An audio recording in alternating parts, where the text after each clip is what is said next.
Malalaman lang talaga natin kung ano ang tunay na mahalaga kung alam nating malapit na tayong mamatay o kung nasa huling sandali na tayo ng ating pagsasama.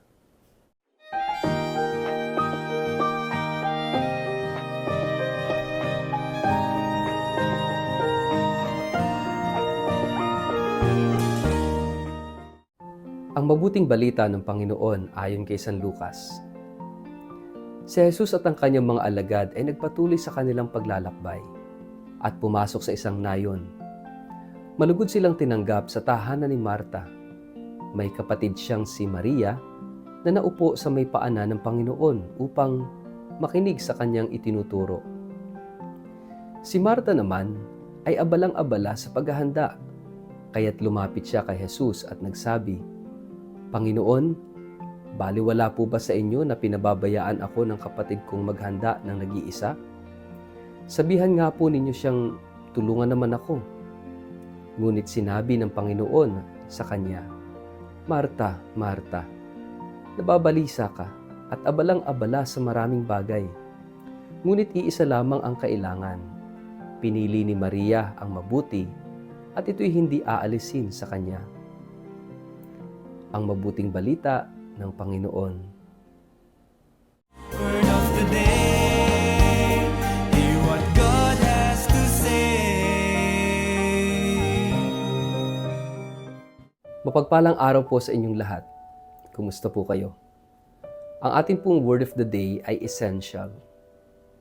Bago po tayo magpalalim sa ating pong reflection sa araw na ito, kayo po ay muli kong inaanyayahan na huwag kakalimutan na mag-like, follow at subscribe sa ating pong Facebook page at YouTube channel na Word of the Day. Ganun din po, pakishare ang video ito sa inyong kapamilya, kamag-anak, kaibigan, mga kakilala sa social media para po sama-sama tayo sa pagiging media evangelizers at online missionaries na nagpapalaganap ng salita ng Diyos sa mundo ng social media. Kung kayo po ay nakikinig ng Word of the Day sa pamamagitan po ng Radyo Maria, mapagpalang pakikinig po sa inyong lahat. Mga kapatid, dumaan tayo sa panahon ng pandemya at napakaraming bagay ang itinuro sa atin sa sangkatauhan ng pandemyang nakalipas. Lalong-lalo na itinuro nito sa atin yung transiency of life, na we are not in total control of everything. Ang Diyos ang siyang may hawak ng lahat. Kaya lang, tila ba nakakalimutan na naman natin ito? Dahil marami na naman ang naghahari-harian, marami na naman ang gusto ng kontrol sa mundo. Kaya, para bang wala ring natutunan ang mga tao.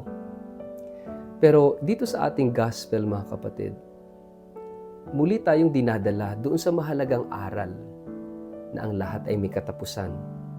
At kung ano ang mahalaga sa buhay, matututunan lamang natin at mauunawaan lamang natin kapag tayo ay nasa dapit hapon ng buhay.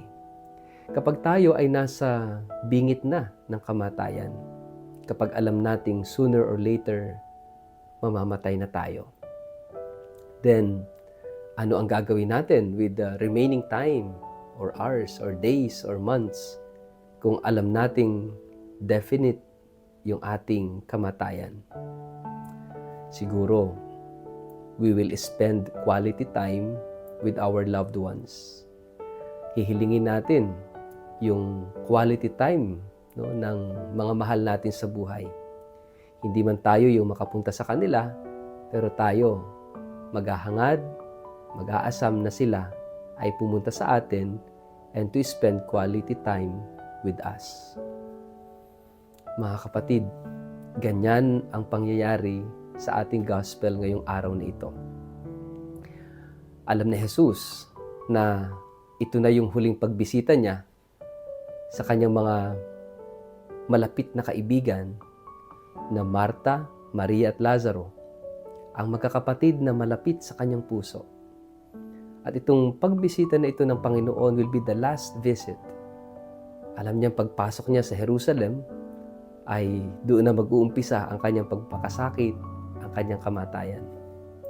Kaya nga, gusto niya ng quality time with His friends.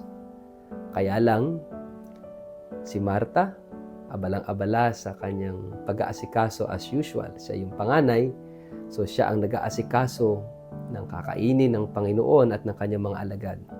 It's hospitality, walang masama doon.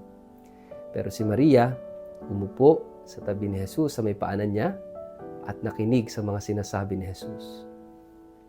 Hindi naman alam ni Marta kung ano ang mangyayari. For sure, hindi rin alam ni Maria kung ano mangyayari kay Jesus. Pero yun yung hinahanap ng ating Panginoon. Hindi siya kinukumpara niya ang magkapatid na ito na mas mabuti si Maria kaysa kay Marta at mali ang ginagawa ni Marta. Of course not. Parehas nilang ginagawa ang mabuti. Pero napakahalaga ng discernment dito, no? Na ano ba ang mas mabuti? Mahirap timbangin. Kasi syempre, kinakailangang ipaghanda ni Marta ng makakain ang Panginoon at ang kanyang mga alagad. Mahalaga yon. At itong si Maria, siya yung kumbaga nag-entertain sa Panginoon at nandun nakinig. Pero napakahalaga para sa Panginoon dahil ito na yung last visit niya. Ano ba yung pinakamahalaga sa lahat? Yon ay ang ginagawa ni Maria. To spend time with Jesus, to listen, and to love Jesus at the moment. Mga kapatid, tayo rin, kapag alam na nating mamamatay na tayo, kapag nasa dapit hapon na tayo ng buhay, we want a quality life. Quality relationships. Gusto nating mag-spend ng time sa mga taong mahal at mahalaga para sa atin. Pero, yan yung itinuro ng pandemic, di ba? The value of family, of friends. Humarap tayo sa mga napakasakit na realities na maraming namatay na hindi na natin nasilayan, abo na lang. Yung iba, buti kung may nakita pang abo, yung iba, diretso na sa libingan. Nakita na lang siguro after how many years, lapida na lang. Iyon yung masakit na reality.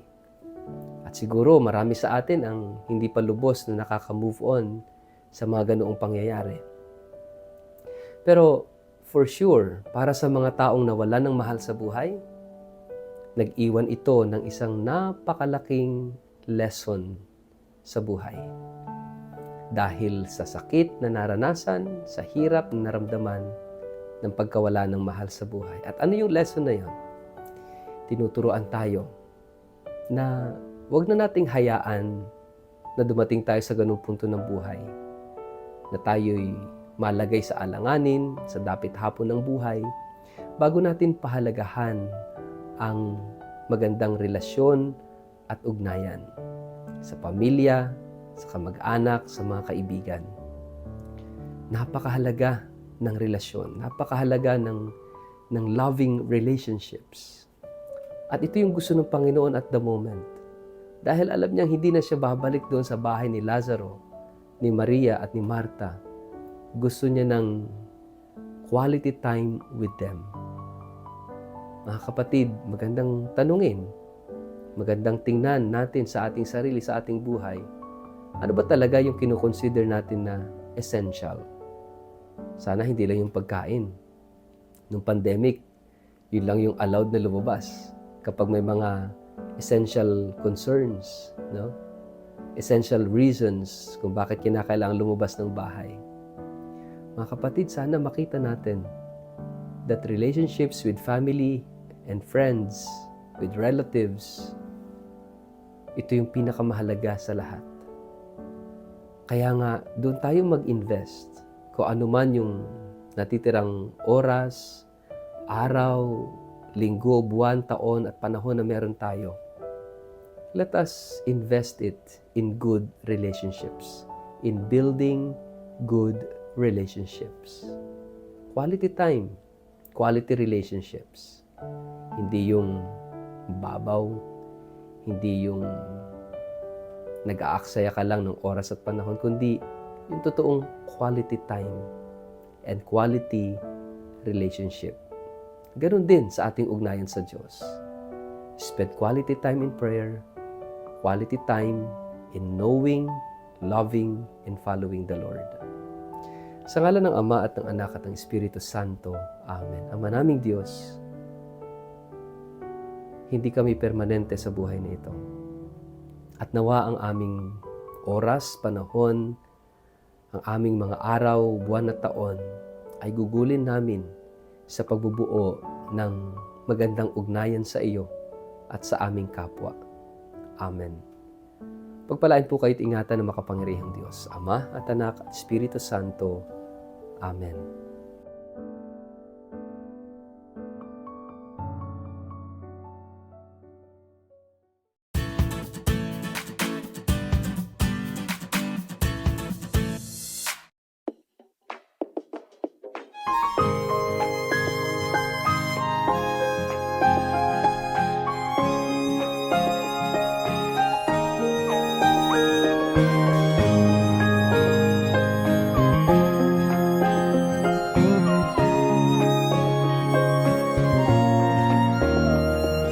In the morning light, feeling a bit unsure, but God's word of the day, it's the perfect cure. In simple blessings, our hope will never end. Hold on to His words like a helping hand. When life gets tough and the road gets steep, God's word reminds you, don't lose your sleep. For every sentence we find something new. Let His word inspire all that you do. Listen to the word, it's your daily guide. In each new phrase, let His love reside. Write it down, let it light your way. Word of the day, hear what God has to say.